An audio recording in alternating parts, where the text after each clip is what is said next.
Hallelujah. ನಾವು ದೇವರ ಸನ್ನಿಧಾನದಲ್ಲಿದ್ದೀವಿ. ದೇವರ ವಾಕ್ಯ ಭಾಗಕ್ಕೆ ಹೋಗೋಣ. ದೇವರ ವಾಕ್ಯ ಭಾಗಕ್ಕೆ ಹೋಗೋದಕ್ಕಿಂತ ಮುಂಚೆ ಯಾರೆಲ್ಲ ಇಲ್ಲಿ ದೇವರ ಹೆಸರಲ್ಲಿ, ಕರ್ತನಾದ ಯೇಸು ಕ್ರಿಸ್ತನ ಹೆಸರಲ್ಲಿ ನೀವು ರಕ್ಷಣೆ ಹೊಂದಿ ದೀಕ್ಷಾ ಸ್ನಾನ ಹೊಂದಿದ್ದೀರ? ಕೈ ಎತ್ತಿ. ಇವರೆಲ್ಲ ಹೊಂದಿದಿರಲ್ಲ.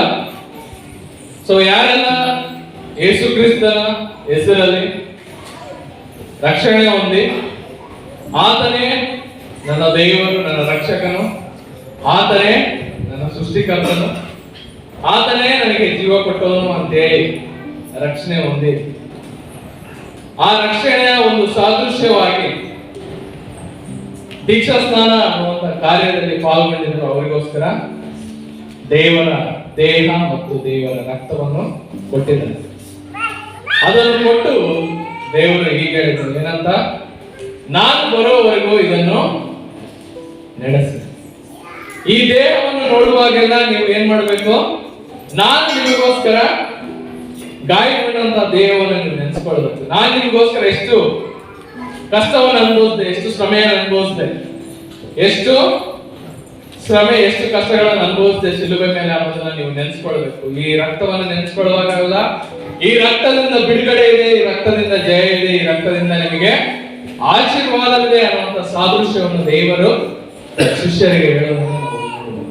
ಆದ್ರೆ ವಿಶೇಷವಾಗಿ ಇವತ್ತು ದೇವರ ಹೆಸರಲ್ಲಿ ರಕ್ಷಣೆ ಹೊಂದಿ ದೀಕ್ಷಾ ಸ್ನಾನ ಹೊಂದಿ ಯಾರೆಲ್ಲ ಕೈ ಎತ್ತಿದ್ರು ಅವರೆಲ್ಲರಿಗೂ ಇರುವಂತ 7 ಆಶೀರ್ವಾದಗಳನ್ನು ನಾನು ಹೇಳ್ತೀನಿ. ಹಲ್ಲೆಲೂಯಾ. ಯಾರಿಗಿದು ಹೇಳ್ಬೇಕು? ಯೇಸು ಸ್ವಾಮಿ ಹೆಸರಲ್ಲಿ ನೀವು ರಕ್ಷಣೆ ಹೊಂದಿ, ತಂದೆ ಕುಮಾರ ಪವಿತ್ರಾತ್ಮನ ಹೆಸರಲ್ಲಿ ನೀವು ರಕ್ಷಣೆ ಹೊಂದಿ ದೀಕ್ಷಾ ಸ್ನಾನ ಮಾಡಿಕೊಂಡವರಿಗೆ ಇರುವಂತ 7 ಆಶೀರ್ವಾದಗಳನ್ನು ನಾನು ನಿಮಗೆ ಹೇಳ್ತೀನಿ. ಮಲಾಕಿ ಗ್ರಂಥ 3ನೇ ಅಧ್ಯಾಯದ 10ನೇ ವಚನದಿಂದ 12ನೇ ವಚನ ನೀವು ಜಸ್ಟ್ ಬರ್ಕೊಳ್ರಿ. ಅದು ವಚನದಿಂದ ವಚನ ನಾನು ನಿಮಗೆ ಎಕ್ಸ್ಪ್ಲೇನ್ ಮಾಡಕ್ ಹೋಗಲ್ಲ, ನಾನು ಬೇಗ ಹೇಳಕ್ ಹೋಗ್ತೀನಿ. ಯಾರ್ಯಾರು ಬರ್ಕೊಳಕ್ತಿದ್ದೀರೋ ದಯಮಾಡಿ ಬೇಗ ಬರ್ಕೊಳ್ರಿ. ಮಲಾಕಿ ಗ್ರಂಥ 3ನೇ ಅಧ್ಯಾಯ 10ನೇ ವಚನದಿಂದ 12ನೇ ವಚನದವರೆಗೂ ದೇವರ ಹೆಸರಲ್ಲಿ, ತಂದೆ ಕುಮಾರ ಪವಿತ್ರಾತ್ಮನ ಹೆಸರಲ್ಲಿ ರಕ್ಷಣೆ ಹೊಂದಿ ಅದರ ಸಾದೃಶ್ಯವಾಗಿ ದೀಕ್ಷಾ ಸ್ನಾನ ಹೊಂದಿದವರಿಗೆ ಇರುವಂತ 7 ಆಶೀರ್ವಾದಗಳನ್ನು ನಾನು ಒಂದೊಂದಾಗಿ ಹೇಳ್ತಾ ಹೋಗ್ತೀನಿ. ಆ ಒಂದೊಂದು ಆಶೀರ್ವಾದ ಹೇಳುವಾಗ ನೀವೇನ್ ಹೇಳ್ಬೇಕು? ಏನ್ ಹೇಳಲ್ಲ? ಹಲ್ಲೆಲೂಯಾ. ಹಾಗಾದ್ರೆ ಮೊದಲನೇ ಆಶೀರ್ವಾದ ದೈವಿಕ ಅವಕಾಶ. ಯಾರಿಲ್ಲ? ಆಮೇಲೆ ಹೇಳ್ರಿ, ದೈವಿಕ ಅವಕಾಶ. ಆಮೇಲೆ ಹೇಳ, ದೈವಿಕ ಅವಕಾಶ. ಮೊದಲನೇ ಆಶೀರ್ವಾದ ಏನು? ದೈವಿಕ ಅವಕಾಶ. ಪರಲೋಕದ ದ್ವಾರಗಳನ್ನು ನಾನು ತೆರೆಯುವೆನು. ಹಲ್ಲೆಲೂಯಾ. ಪರಲೋಕ ದ್ವಾರಗಳನ್ನು ತೆರೆಯುವೆನು ಅಂದ್ರೆ ನಿಮಗೆ ದೈವಿಕವಾದಂತಹ ಅವಕಾಶಗಳು ನಿಮಗೆ ಸಿಗಲಿದೆ. ಮನುಷ್ಯರು ಮಾಡುವಂತಹ ಅವಕಾಶಗಳಲ್ಲ, ಶಾರೀರಿಕ ಅವಕಾಶಗಳಲ್ಲ. ನಿಮಗೆ ಯಾವ ಅವಕಾಶ ಸಿಗಲಿದೆ? ದೈವಿಕ ಅವಕಾಶಗಳನ್ನು ನೀವು ಕ್ಲೈಮ್ ಮಾಡಿ. ನನಗೆ ದೈವಿಕ ಅವಕಾಶಗಳಿದೆ. ಹೇಳ್ರಿ ನೋಡೋಣ, ಯಾರು ದೀಕ್ಷಾ ಸ್ನಾನ ಹೊಂದಿದ ಕೈ ಎತ್ತಿ ಹೇಳ್ರಿ. ನನಗೆ ದೈವಿಕ ಅವಕಾಶಗಳು ಇದೆ. ಎರಡನೇದಾಗಿ ದೈವಿಕ ಸಮೃದ್ಧಿ. ಎರಡನೇದಾಗಿ ದೈವಿಕ ಸಮೃದ್ಧಿ. ಯಾಕೆ ಬೇಡ ಸಮೃದ್ಧಿ? ದೇವರು ಏನ್ ಹೇಳ್ತಾನೆ? ನಿಮ್ಮಲ್ಲಿ ಸ್ಥಳ ಹಿಡಿಸಲಾಗದಷ್ಟು ಸುವರಗಳನ್ನು ಸುರಿಸುವೆನು. ಹಲ್ಲೆಲೂಯಾ. ಇದು ದೈವಿಕ ಸಮೃದ್ಧಿ. ಹೇಳ್ರಿ ಮತ್ತೆ ಇನ್ನೊಂದ್ಸರಿ, ನನಗೆ ದೈವಿಕ ಸಮೃದ್ಧಿ ಇದೆ. ದೇವರು ನನಗೆ ಸ್ಥಳ ಹಿಡಿಯಲಾಗದಷ್ಟು ಸುವರವನ್ನು ಸುರಿಸುವನು. ಹಲ್ಲೆಲೂಯಾ. ಮೂರನೇದಾಗಿ ದೈವಿಕ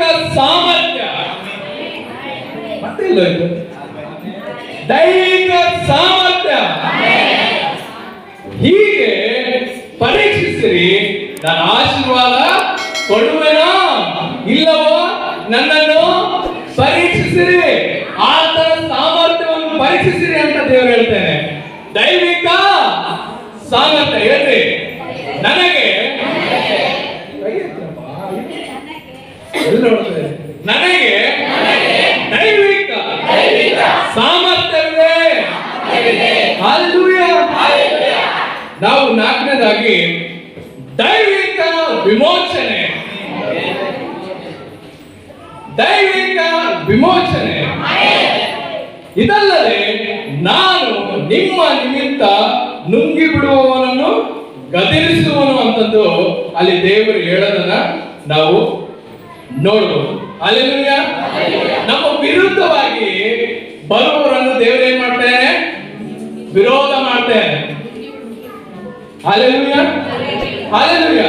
ಇನ್ನೊಂದು ಒಂದು ವರ್ಷ ಏನಿದೆ ಅಂದ್ರೆ, ನಿನಗೆ ವಿರೋಧವಾಗಿ ಬರುವವರನ್ನು ನಾನು ಗದರಿಸುವೆನು ಅಂತ ಹೇಳಿ ಇನ್ನೊಂದು ವರ್ಷ ಸತ್ಯವೇಗದ ಇನ್ನೊಂದು ವರ್ಷನಲ್ಲಿ ಇದೆ. ಹಾಗಾಗಿ ನಾಲ್ಕನೇದಾಗಿ ಏನು? ದೈವಿಕ ಹೇಳ್ಬೇಕು. ದೈವಿಕ ಮತ್ತೆ ಕೈ ಹೇಳ. ನನಗೆ ದೈವಿಕ ವಿಮೋಚನೆ ಇದೆ. ಶತ್ರುಗಳು ಕ್ರೂರಿಗಳು ಎಲ್ಲರ ವಿರುದ್ಧ ನನಗೆ ದೈವಿಕ ವಿಮೋಚನೆ ಇದೆ. ಐದನೇದಾಗಿ ದೈವಿಕ ರಕ್ಷಣೆ. ನಿಮ್ಮ ದ್ರಾಕ್ಷಿಯ ಹಣ್ಣು ತೋಟದಲ್ಲಿ ಉದುರಿ ಹೋಗೋದು, ಫಲವನ್ನು ನಾಶ ಮಾಡೋದು. ಅಂದ್ರೆ ನಿಮ್ಮ ಫಲಗಳು ನಾಶವಾಗುವುದಿಲ್ಲ, ನಿಮ್ಮ ತೋಟಗಳು ನಾಶ ಆಗುವುದಿಲ್ಲ. ಹಲ್ಲೆಲೂಯಾ. ಹಲ್ಲೆಲೂಯಾ. ನಿಮ್ಮ ತೋಟಗಳು, ನಿಮ್ಮ ಫಲಗಳು, ನಿಮ್ಮ ಅಡ್ವಾಂಟೇಜಸ್, ನಿಮ್ಮ ಸ್ಟ್ರೆಂತ್ ಏನಿರುತ್ತಲ್ಲ, ನಿಮ್ಮ ಆಶೀರ್ವಾದಗಳು ನಾಶವಾಗುವುದಿಲ್ಲ. ಅದನ್ನೇನಂತಾರೆ? ದೈವಿಕ ರಕ್ಷಣೆಯನ್ನು ದೇವರು ಕೊಡುವಾತನಾಗಿದ್ದಾನೆ. ಹಲ್ಲೆಲೂಯಾ. ಹಲ್ಲೆಲೂಯಾ. ದೇವರು ನಿಮ್ಮ ಭೂಮಿಯ ಫಲವನ್ನು ನಾಶ ಮಾಡಲು, ನಿಮ್ಮ ದ್ರಾಕ್ಷಿಯ ಹಣ್ಣು ತೋಟದಲ್ಲಿ ಉದುರಿ ಹೋಗಲು ಇದು ಸೇನಾಧೀಶ್ವರ ಯೆಹೋವನ ನುಡಿ. ಹಲ್ಲೆಲೂಯಾ. ಹಲ್ಲೆಲೂಯಾ. ನನ್ನ ನುಡಿ ಅಲ್ಲ, ಇದು ಯಾರ ನುಡಿ? ದೇವರ ನುಡಿ.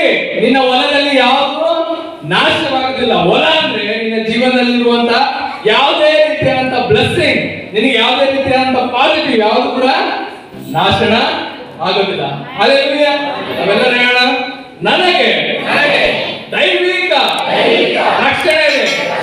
ನನ್ನ ಹಣ್ಣುಗಳು, ನನ್ನ ಪಾಸಿಟಿವ್ ಥಿಂಗ್ಸ್ ಎಲ್ಲವನ್ನು ದೇವರು ದೈವಿಕ ರಕ್ಷಣೆ ಕೊಡುವಂತದ್ದು. ಹಲ್ಲೆಲೂಯಾ. ಹಲ್ಲೆಲೂಯಾ. ಆರನೇದಾಗಿ ದೈವಿಕ ಸಾಕ್ಷಿ. ಆರನೇದಾಗೇನು? ದೈವಿಕ ಸಾಕ್ಷಿ. ಸಕಲ ಜನಾಂಗದವರು ನಿಮ್ಮನ್ನು ಧನ್ಯರೆಂದು ಕೊಂಡಾಡುವರು. ಹಲ್ಲೆಲೂಯಾ. ಯಾರು ಕೊಂಡಾಡ್ತಾರೆ? ಹುಡುಗಿಯರಲ್ಲ, ಬಳ್ಳಾರಿಯರಲ್ಲ, ಉಸ್ಬೇಡಿಯರಲ್ಲ. ಯಾರು ಕೊಂಡಾಡ್ತಾರೆ?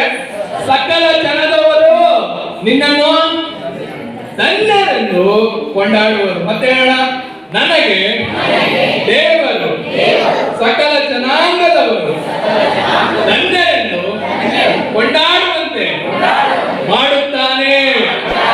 ಹಲ್ಲೆಲೂಯಾ. ಏಳನೇದಾಗಿ ದೈವಿಕ ಸ್ಥಾಪನೆ. ಏಳನೇದಾಗೇನು? ದೈವಿಕ ಸ್ಥಾಪನೆ. ನಿಮ್ಮ ದೇಶವು ಆನಂದವಾಗಿರುವುದು. ಹಲ್ಲೆಲೂಯಾ. ಇದು ಅದರ ಸ್ಥಾಪನೆ. ನಿಮ್ಮ ದೇಶವು, ನಿಮ್ಮ ಭೂಮಿಯು, ನಿಮ್ಮ ಮನೆಯು, ನಿಮ್ಮ ಮಕ್ಕಳು ಎಲ್ಲರೂ ಆನಂದವಾಗಿರುವರು. ಇದು ದೇವರ ನುಡಿ. ಹಲ್ಲೆಲೂಯಾ. ಹೇಳ, ನನಗೆ ದೇವರು ಆನಂದವನ್ನು ಕೊಟ್ಟು ನನ್ನನ್ನು ಸ್ಥಾಪನೆ ಮಾಡು. ಹಲ್ಲೆಲೂಯಾ. ಹಲ್ಲೆಲೂಯಾ. ದೇವರಿಗೆ ಜೋರಾಗಿ ಚಪ್ಪಾಳೆ ತಟ್ಟುತ್ತಾ ದೇವರನ್ನು 7 ಆಶೀರ್ವಾದಗಳು. ನೀವು ದೇವರಲ್ಲಿ ನೀವು ವಿಶ್ವಾಸನ ಹೊಂದಿ, ನೀವು ರಕ್ಷಣೆ ಹೊಂದಿ, ನೀವು ಆತನೇ ರಕ್ಷಣೆಗೆ ನಂದು ಕೊಂಡಾಡುವವರಿಗೆ ಇರುವಂತಹ 7 ಆಶೀರ್ವಾದ: ದೈವಿಕ ಅವಕಾಶ, ದೈವಿಕ ಸಾಮರ್ಥ್ಯ, ದೈವಿಕ ಸಮೃದ್ಧಿ, ದೈವಿಕ ವಿಮೋಚನೆ, ದೈವಿಕ ರಕ್ಷಣೆ, ದೈವಿಕ ಸಾಕ್ಷಿ, ದೈವಿಕ ಸ್ಥಾಪನೆಯೊಂದಿಗೆ ದೇವರು ನಿಮ್ಮನ್ನು ಆಶೀರ್ವದಿಸ್ತಾರೆ. ಆಮೆನ್. ಯಾರ್ಯಾರು ದೀಕ್ಷಾ ಸ್ನಾನ ಹೊಂದಿ ನೀವೆಲ್ಲರೂ ದೇವರ ಹೆಸರಲ್ಲಿ ರಕ್ಷಣೆ ಹೊಂದಿದ್ರು ಅವರೆಲ್ಲರೂ ಎದ್ದು ನಿಂತ್ಕೊಂಡು ಕಣ್ಣುಗಳನ್ನು ಮುಚ್ಚೋದಾದ್ರೆ ನಾವು ಮುಂದಿನ ಭಾಗದಲ್ಲಿ ನಾವು ಹೋಗೋಣ.